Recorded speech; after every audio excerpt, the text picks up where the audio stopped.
할렐루야. 우리 앞뒤 옆에 계신 분들과 인사 나누겠습니다. 잘 오셨습니다. 은혜 받으세요. 이렇게 인사하겠습니다. 여러분 건강하십니까? 네, 건강하셔야 됩니다. 목요일 제가 감기 몸살로 인해 가지고요 너무 힘들었어요. 지금도 좀 정상적인 컨디션은 아닌데요, 몸이 아프니까요 어떤 생각이 드냐면 건강의 소중함을 다시 한번 이렇게 깨닫게 되었습니다. 지금까지 감기가 완전히 낫지 않아서 제가 설교 중에 혹시 목소리가 갈라지거나 기침을 하더라도 여러분을 양해해 주시면 감사하겠습니다. 제가 지난주 월요일 날 광주 지역 기독교 연합회 목회자 모임을 다녀왔습니다. 개회 예배 때요 장로교 목사님께서 설교를 해주셨는데, 이 장로교 목사님이 설교를 해주시는데 아주 짧게 설교를 해주셨어요. 그래서 많은 분들이 더 은혜를 받았습니다. 그런데 이 설교를 짧게 하신 이유가 있어요. 왜냐하면 설교가 끝나자마자 그분이 바로 수술을 받으러 가셔야 한다는 것이었습니다.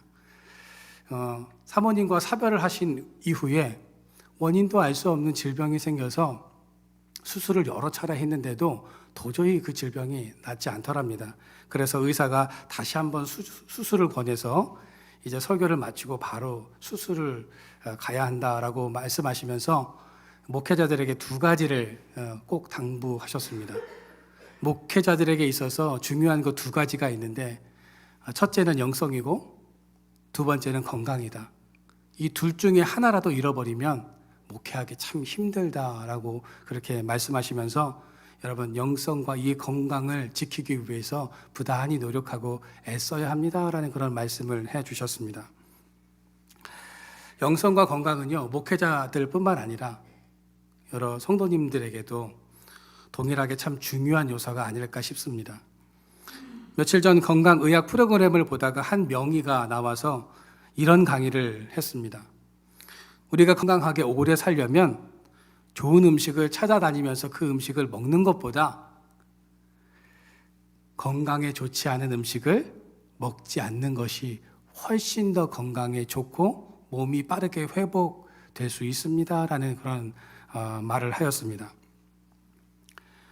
여러분, 저는 이 말을 듣고요, 이 의사의 말을 듣고 한 가지 영적인 깨달음을 얻었습니다.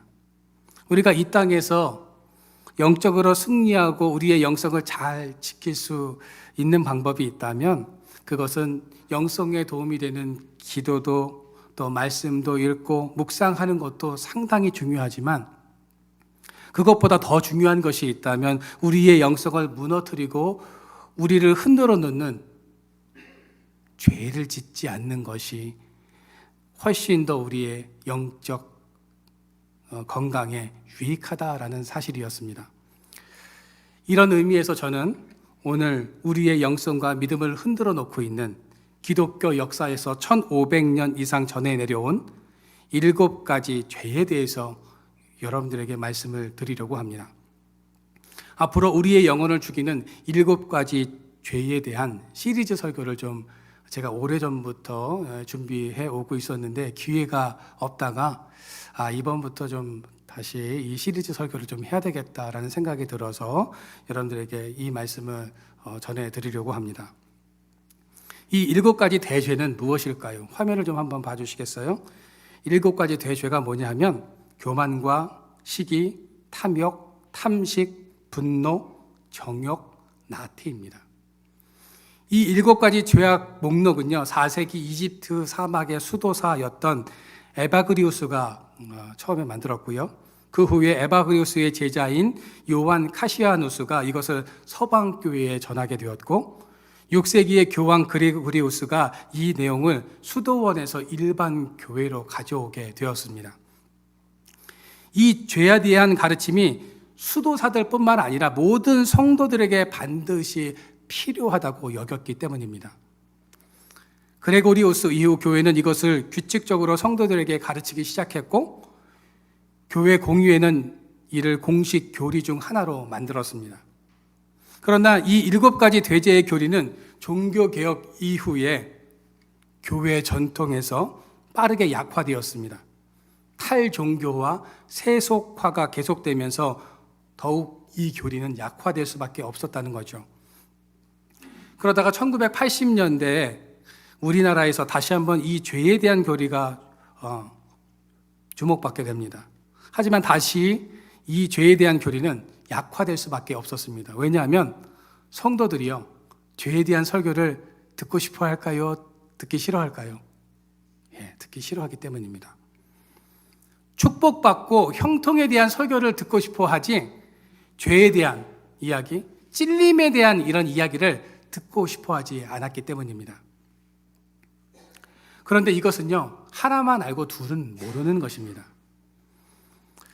죄에 대한 설교가 바로 하나님의 축복과 형통을 받는 비결이고, 하나님께 사랑을 받을 수 있는 비결을 가르쳐 주는 것이기에 우리는 듣고 싶지 않아도 들어야 한다는 겁니다. 좋은 약은 입에 어때요? 쓴 법입니다. 여러분, 우리가 죄의 문제를 해결하지 않고는 우리가 깊은 영성으로 나아갈 수 없기 때문인 것입니다. 그렇다면 이 7가지 대죄 중에서 오늘은 교만에 대해서 알아보면서 같이 은혜를 나누고자 합니다. 여러분, 교만은요, 7가지 죄 중에서 가장 치명적인 죄입니다. 이 교만은 모든 죄의 뿌리이기 때문입니다. C.S. 루이스는 교만이야말로 죄 중의 죄요, 가장 큰 죄이며, 다른 모든 죄악은 교만에 비하면 마치 벼룩에 물린 자국에 불과하다라는 말을 했습니다. 고대 수도사들에게 있어서 가장 끊어내기 힘든 죄가 바로 이 교만이었다고 합니다. 수도사들은 금식을 하면서 탐식도 끊고 음욕도 피했습니다. 소유를 포기하면서 탐욕도 버렸죠. 열심히 노동을 하면서 나태도 극복했습니다. 이렇게 하나씩 악한 생각들과 싸우면서 수도사들이 하나씩 이겨나갔습니다. 그런데 교만만큼은 교묘하면서도 너무 끈질겨서 극복하기 어려웠다는 겁니다.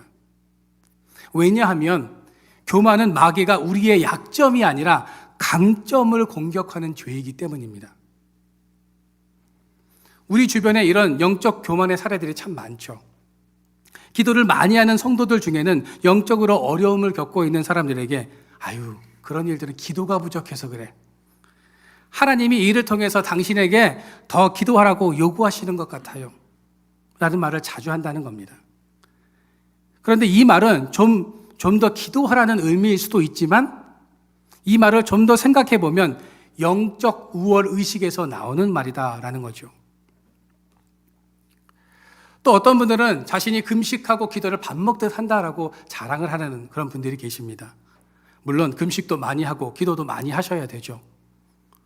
이것들은 꼭 필요합니다.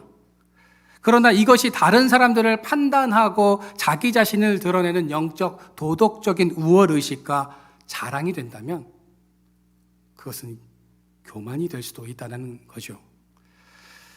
수도사들이 동굴에서 수도하면서 신비한 체험을 하거나 진리를 깨닫는 순간 마귀는 수도사들에게 이런 말을 한다고 합니다. 야, 사람들에게 내려가 그 신비한 경험을 나누고 영적으로 각성시켜라라고 속삭인다고 합니다. 이 말은 사명감을 고취시키는 듯하지만 실상은 인정과 박수를 받으라는 달콤한 유혹이 될 수 있다는 거죠.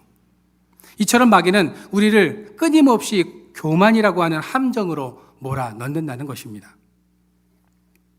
여러분, 그러면 교만이 무엇일까요? 성경에서는 교만을 무엇이라고 말하고 있을까요? 교만을 의미하는 라틴어 수페르비아는 자기 자신을 실제보다 더 높이는 것을 교만이라고 말하고 있습니다.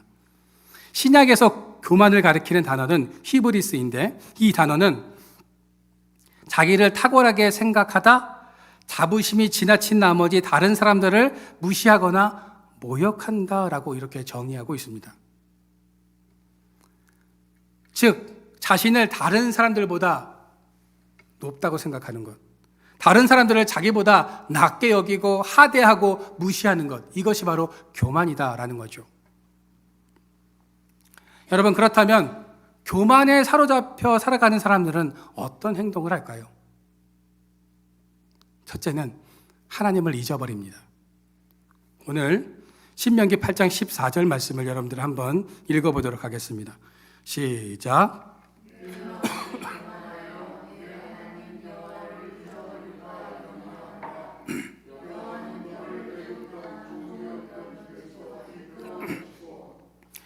우리의 마음이 교만하게 되면 나오는 첫 번째 증상이 하나님을 잊어버린다는 겁니다. 여러분, 하나님을 잊어버린다는 의미는 하나님을 더 이상 의지하지 않는다는 뜻입니다. 하나님 없이도 우리가 무엇인가를 잘할 수 있고 잘해낼 수 있다는 생각이 바로 교만이다라는 거죠. 여호수아 7장 3절 말씀을 우리가 같이 한번 읽어볼까요? 시작.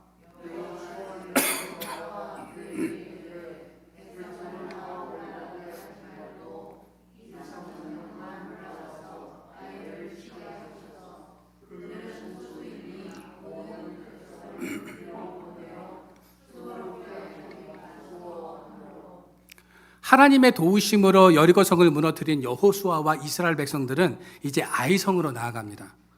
여호수아는 아이성을 공격하기 위해서 먼저 정탐꾼을 보내죠. 그런데 이 아이성을 정탐하고 돌아온 정탐꾼들이 무엇이라고 보고하고 있습니까? 우리가 다 올라갈 필요가 없다는 겁니다. 2, 3천 명만 올라가도 이 아이를 우리가 공격해서 무너뜨릴 수 있다는 겁니다. 하나님도 그렇고 모든 백성들을 수고롭게 할 필요가 없다는 거죠. 여러분, 난공불락의 성이라고 여겨졌던 여리고성을 무너뜨렸던 여호수아와 이스라엘 백성들이 이 아이성 전투에서 패한 이유가 무엇입니까? 첫 번째는요, 아간 때문입니다. 하나님께서 여리고성에 있는 그 성에 있는 전리품들을 하나도 취하지 말라고 하셨는데 아간이 전리품을 취했죠. 그러므로 인해서 이 전쟁에 지고 말았습니다. 그런데 또 한 가지 이유가 있습니다. 이 이유는 더 근본적인 문제였다는 거죠. 그것은 이스라엘 백성들이 하나님을 의지하지 않았기 때문이라는 것입니다. 하나님께서 아이성 전투에 관여하지 않으셔도 된다는 겁니다. 하나님의 도우심과 역사하심 없이도 아이성 사람들을 이길 수 있다는 교만한 생각을 이스라엘 백성들이 가지고 있었다는 것입니다. 여러분, 이 교만이라는 죄는 모세조차도 이기지 못했던 죄입니다. 우리가 그 근거를 한번 찾아볼까요? 민수기 20장 10절 말씀입니다. 우리 짧은 절의 말씀인데요. 같이 한번 읽어보도록 하겠습니다. 시작.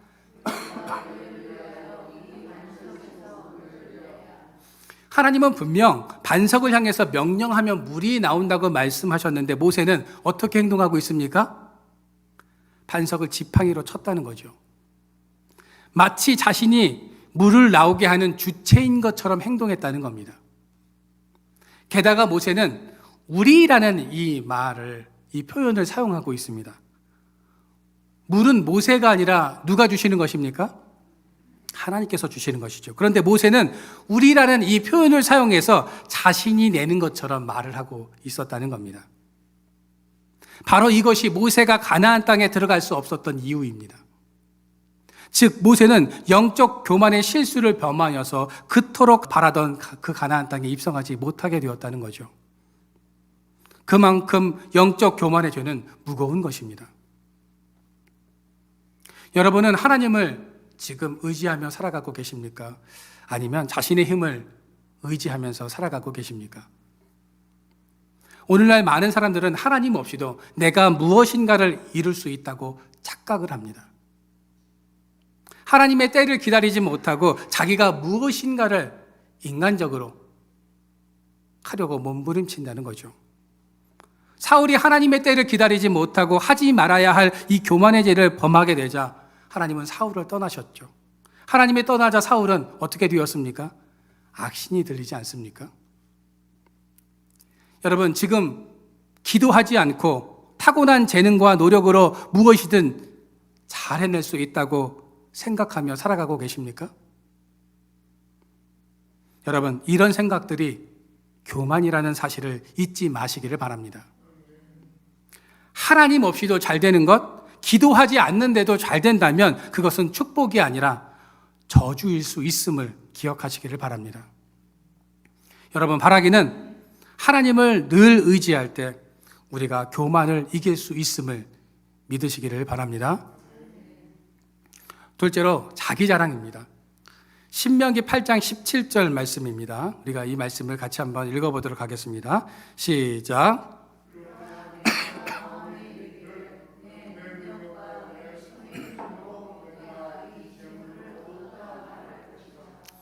여러분, 우리가 가진 재물이 얼마이든 먹을 것이 있고 입을 것이 있고 우리가 쉴 곳이 있다면 그것이 하나님의 은혜이고 선물입니다.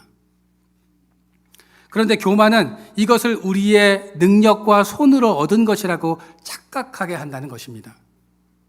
17절 말씀에서 나라는 표현이 3번이나 사용되고 있습니다. 이것은 하나님이 계셔야 하는 그 자리에 내가 있다라는 것을 말하고 있는 것이죠. 모세는 이스라엘 백성들이 하나님보다 내 능력과 내 손의 힘으로 모든 것을 이루었다고 자랑할 것을 알고 조심할 것을 경계하라고 말씀하고 있는 것입니다. 임상 심리학자인 솔로몬 쉰멜이라는 사람이 있습니다. 어느 날 이 사람이요, 내담자와 상담을 했습니다. 내담자는 동료가 자기를 제치고 먼저 승진을 하자 마음이 쓰라리고 막 분노가 치밀어서 일을 제대로 하지 못하는 지경에 이르게 되어서 이 심리학자인 이 쉰멜을 찾아왔습니다. 쉰멜은 내담자에게 왜 자신이 그 동료보다 먼저 승진해야 한다고 생각하느냐라고 물었고, 그는 자신이 부서에서 가장 지적이고 유능한 사람이기 때문이다라고 이렇게 대답을 했습니다. 그래서 쉰멜은 그 말을 듣고 그 말이 사실인지를 꼼꼼히 그 사람과 함께 분석하기 시작했습니다. 내담자는 그 분석이 끝날 때쯤에는 자신이 지적으로 탁월하고 유능하지 않다는 사실을 깨닫게 되었다는 거죠. 그것을 깨닫고 받아들이는 과정은 고통스러웠지만 분노로 꽉 찼던 마음은 어느새 조금씩 풀려갔다는 겁니다. 자신의 분노가 정당하지 않다는 사실을 깨달았다는 거죠. 쉰멜은 내담자와 상담을 하면서 그는 스스로 탁월하다고 생각하는 교만한 마음, 자기 자랑의 마음이 문제의 원인이었다고 이렇게 진단하고 있습니다. 여러분들은 최근에 무엇을 자랑하셨습니까? 아직도 옛날이요, 옛날 일들을 자랑하고 계십니까? 아니면 지금 잘 되고 있는 것들을 자랑하며 살아가고 계십니까? 그런데 오늘 그 자랑하던 것이 한순간에 사라지면 어떻게 될까요? 한 치 앞도 모르는 것이 우리의 인생 아닙니까? 그러면 우리는 무엇을 자랑하는 삶을 살아가야 할까요? 하나님과 십자가만을 자랑하며 살아가야 한다는 겁니다. 하나님께서 내게 주신 은혜만을 자랑해야 한다는 것입니다. 여러분, 우리가 기억해야 할 것은 모든 것이 하나님의 은혜임을 기억하시기를 바랍니다. 하나님이 계셔야 하는 그 자리에 나의 자랑과 교만이 자리 잡고 있다면 우리는 이 땅에서 하나님과 동행하는 삶을 살지 못하게 된다는 사실을 명심하시기를 바랍니다. 세 번째로 자기 방어입니다. 신명기 8장 17절 말씀입니다. 다시 한번 이 말씀을 제가 한번 읽어드리겠습니다. 그러나 내가 마음에 이르기를 내 능력과 내 손의 힘으로 내가 이 재물을 얻었다 말할 것이라. 이 17절 말씀 속에는 하나님의 은혜가 아닌 자기 자랑의 모습, 이것뿐만 아니라 자기 방어 기제가 발동하고 있음을 알 수 있다는 거죠. 자기 방어는요, 어떤 일을 판단하는 방식에 있어서 자신이 옳고 남들보다 우월하다고 믿는 생각에서 나타나는 것입니다. 내가 잘못하는 것은 그럴 만한 이유가 있기 때문이고 상대방이 잘못하는 건 사람 됨됨이가 잘못된 것이기 때문이라고 판단하는 경향이 있다는 거죠. 즉 자기 방어는 교만의 다른 모습일 수도 있다는 것입니다. 17절에도 보면 자신은 복을 받을 만한 사람이었기 때문에 하나님께서 재물을 주셨다는 자기 방어적 사고방식이 이 말씀 안에 녹아져 있다는 것입니다. 자기 방어 기제가 높은 사람은요, 내로남불식의 이런 사고방식을 가지고 살아갑니다. 내로남불이 뭔지 아십니까? 내가 하면 로맨스, 남이 하면 불륜입니다. 나는 되고 너는 안 된다는 사고방식. 같은 행동을 해놓고 너와 나를 다른 잣대로 판단하는 것을 말하는 것입니다. 다른 사람들의 의견이나 뜻에 굽히지 않고 자기가 옳다고 끝까지 고집합니다. 그럼으로써 결국 타인과 자신을 분리하고 차별화해 버린다는 거죠. 이것이 심해지면 자기와 의견이 다른 이들을 다름이 아닌 틀림으로 규정해 버리고 비난해 버린다는 겁니다. 물론 자기 방어 자체가 나쁜 것은 아닙니다. 그런데 문제는 타인의 소리를 경청하지 않는다는 데 문제가 있다는 거죠. 우리가 자기 방어적 교만을 해제하기 위해서는 내가 완벽하지 않다라는 것을 인지해야 합니다. 나에 대한 단점이 무엇인지를 찾고 인정할 줄 알아야 한다는 거죠. 실패나 사고의 원인을 남에게서 찾는 것이 아니라 본인에게서 찾을 수 있어야 한다는 것입니다. 그렇다면 우리가 이 교만과 어떻게 싸워서 이길 수 있을까요? 우리가 두 가지로만 말씀을 알아보면서 은혜를 나누고자 합니다. 첫째는요, 하나님을 바라볼 때 우리가 이길 수 있습니다. 사람이 자기를 높이는 이유 중 하나는요, 자신의 참 모습을 제대로 인식하지 못하기 때문이라고 합니다. 따라서 자신의 실상을 바라보는 것은 교만의 기초를 제거함으로써 교만을 극복하는 첫걸음이라고 할 수 있습니다. 그런데 사람들은 대개 자기 실상을 제대로 알까요? 모를까요? 잘 모르죠. 칼뱅은요, 그 이유를 두 가지라고 설명하고 있습니다. 첫째로, 인간은 본성적으로 교만해서 자신이 의롭고 지혜롭다고 생각하기 때문이고요. 또 한 가지는요, 세상에 오염된 도덕적 기준으로 자신을 판단하고 있기 때문이라고 말하고 있습니다. 세상 사람들은 흔히 세상의 기준으로 자신의 행위를 조명해서 별 문제가 없으면 자신이 도덕적인 사람이라고 생각한다는 겁니다. 심지어 덜 악한 것은 선한 것이라고 판단해 버린다는 겁니다. 예를 들면 이런 겁니다. 신호등을 건널 때 우리가 신호를 딱 맞춰서 건너야 되지만 어때요? 바쁠 때, 급할 때는 어떻습니까? 슉슉 한번 돌아보고 그냥 무단횡단을 하죠. 그럴 때 마음속으로는요, 남들도 다 이렇게 대충 이렇게 둘러보고 건너는데 내가 하는 이 정도쯤이야 별거 아니지라고 생각한다는 겁니다. 이런 방어 기제가 작동을 한다는 거죠. 나는 그래도 가끔 신호를 무시하고 건너기 때문에 다른 사람들보다는 나보다 더 자주 무단횡단을 하는 그런 사람들보다는 내가 훨씬 더 도덕적이고 선한 사람이지라고 생각한다는 겁니다. 칼뱅은 사람이 자신을 제대로 보려면 우리의 눈을 하나님께로 돌려야 한다고 말을 하고 있습니다. 절대자여 전능자이신 거룩하신 하나님을 보면 우리의 잣대와 기준은 달라지게 되어 있다는 겁니다.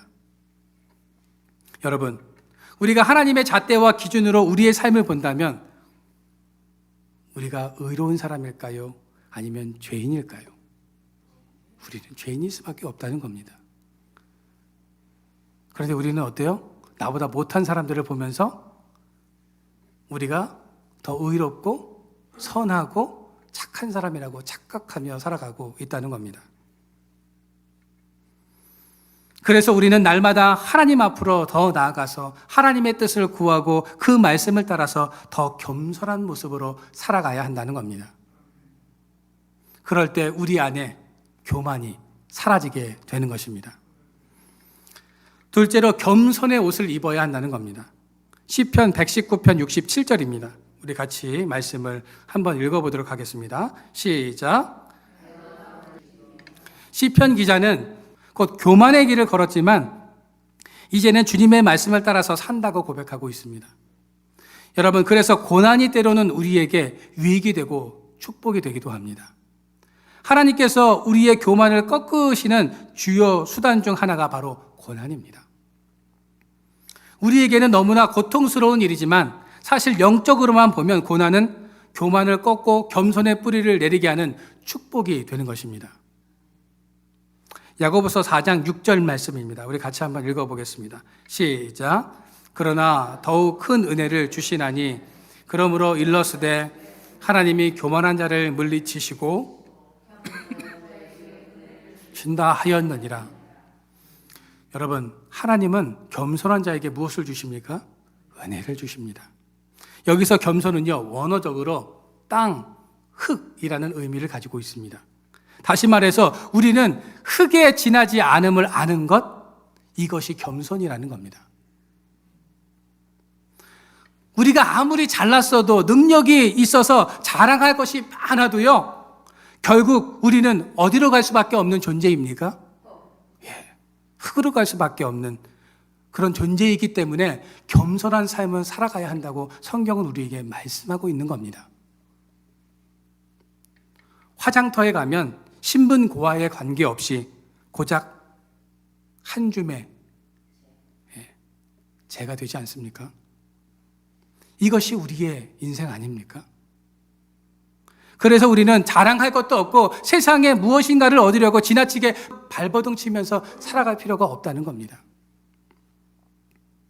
우리의 모든 것이 영원하지 않다는 것을 깨달았다면 우리는 겸손한 삶을 살아가야 한다는 거죠. 이 죄악의 옷을 벗고 겸손의 옷으로 갈아입어야 한다는 것입니다. 여러분, 바라기는 지금 내 안에 무엇으로 가득 차 있는가를 늘 점검하시고 내 안에 있는 교만의 영, 교만한 생각들을 물리치고 교만과 끝까지 싸워서 이기는 저와 여러분들의 삶이 되어지기를 소망합니다. 그리고 모든 것이 하나님의 은혜임을 고백하시고 하나님과 십자가를 바라보면서 교만이 아닌 겸손의 뿌리를 깊게 내리는 저와 여러분들의 삶이 되어지기를 주님의 이름으로 축원드립니다.